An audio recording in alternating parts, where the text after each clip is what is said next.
জিকির আজগার করবেন। লাইলাতুল কদরের রাতে নিজেদের সন্তানদেরকে খেয়াল রাখবেন যেন বোম না ফাটায়, যেন মোবাইল গেম খেলে আপনার কিনা মোবাইল ঘেঁটে সময় নষ্ট না করে, ঘুমিয়ে নষ্ট না করে। যাদের বয়স হয়েছে নামাজ পড়া, আল্লাহ পাক যাদেরকে বিধান দিয়েছেন যে বয়স হয়ে গেলে তার নামাজ ফরজ হয়ে গেছে, এমন বাচ্চাদের প্রতি আপনারা তাগিদ দিন। আজ 27 রাত লাইলাতুল কদরের রাত। অনেকেই হয়তো কনফিউশনের মধ্যে আছেন যে এই রাতে আমি কোন দোয়া করব, কোন আমল করলে আল্লাহ পাক খুশি হবে, কোন নামাজ পড়লে আল্লাহ পাক আমার প্রতি খুশি হবে। আজ সেই আমলগুলো শর্ট ফর্ম একটি ভিডিওর মাধ্যমে আপনাদেরকে আমি জানানোর চেষ্টা করছি ইনশাল্লাহ। অতএব ভিডিওটি আপনারা শেয়ার করে দিন। তালাশ করব কোন দোয়া করব, কোন নামাজ পড়ব, কোন আমল করলে আল্লাহ খুশি হবে। হযরত মা আয়েশা রাদিয়াল্লাহু তাআলা আনহা রাসূলুল্লাহকে একবার জিজ্ঞাসা করেছিলেন, ইয়া রাসূলুল্লাহ হাবিবাল্লাহ, তো এই রাতে যদি আমরা লাইলাতুল কদর পাই তো আমরা কি দোয়া করব? এমন একটি দোয়া বলে দিন যে দোয়া পড়লে আমার আল্লাহ পাক আমাদের প্রতি খুশি হয়ে যাবে। সুবহানাল্লাহ। তো রাসূলুল্লাহ জানিয়ে দিয়েছিলেন যে আল্লাহুম্মা ইন্নাকা আফুউন তুহিব্বুল আফওয়া ফা'ফু আন্নি। হে আল্লাহ, আপনি ক্ষমাশীল, আপনি ক্ষমা করতে ভালোবাসেন, অতএব আমাদেরকে ক্ষমা করে দিন। সুবহানাল্লাহ। অতএব এই রাতে বেশি বেশি জিকির আজগার করুন, ইস্তেগফার পড়ুন, আপনার কিনা এই দোয়াটি পড়ুন, যে দোয়াটি আপনাদের সম্মুখে এখনই পেশ করলাম, এই দোয়াটি বেশি বেশি আল্লাহর কাছে পড়ুন, কান্নাকাটি করুন।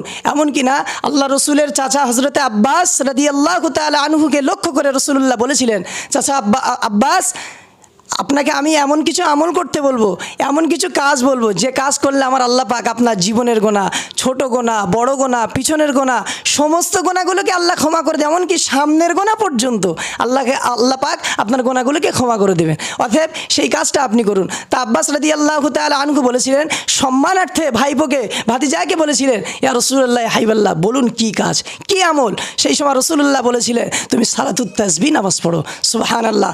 এই রাতে বেশি বেশি সালাতুত তাসবিহ নামাজ পড়ার চেষ্টা করবেন আর জিকির আজগার করবেন।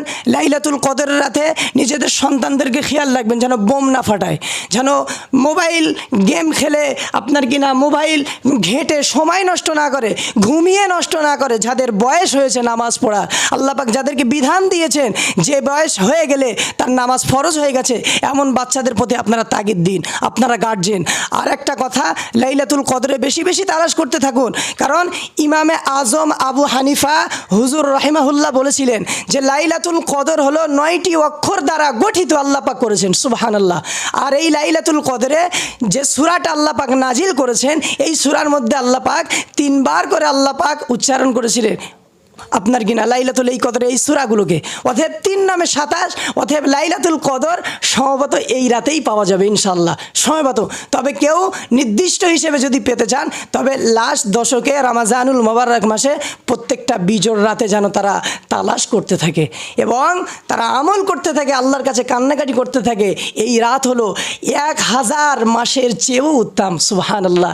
1000 মাস আমি আপনি বাঁচবো না, কিন্তু আল্লাহ পাক আমার আপনার সরকারে দো আলমের শানের প্রতি খেয়াল রেখে এতটাই মার্তাবা দিয়েছেন, শেষ নবীর উম্মত আমরা, সেই রসুলুল্লাহর কারণে একটি রাত যদি আমি আপনি ইবাদত বান্দিকে গুজারি করে যদি কাটাতে পারি, আমার আল্লাহ পাক খুশি হয়ে যাবে। কারণ আমার আল্লাহ পাক জিবরাইল ফারিস্তা ছাড়া অসংখ্য ফারিস্তা এই দুনিয়াতে আল্লাহ পাক পাঠান যে আমার বান্দারা কি করছে দেখে আসো, এবং আল্লাহ পাকের ফারিস্তারা দেখে যায় যে ওই বান্দাটা দাঁড়িয়ে নামাজ পড়ছে, আল্লাহর কাছে কান্নাকাটি করছে। আল্লাহর কাছে গিয়ে বলে, আল্লাহ আপনার ওই বান্দাটা এই অবস্থানে আছে। আল্লাহ পাক খুশি হয়ে কি করে জানেন, কি বলে জানেন? ফেরেশতাকে বলতে লাগে যে যাও, আমি আল্লাহ পাক আমার ওই বান্দার সাগিরা কাবিরা, ছোট বড়, ইচ্ছায় অনিচ্ছায় যত প্রকার গুনাহ করেছে, এমনকি সামনেও যত গুনাহ করবে, আমি আল্লাহ পাক সমস্ত গুনাহগুলোকে ক্ষমা করে দেবো। সুবহানাল্লাহ।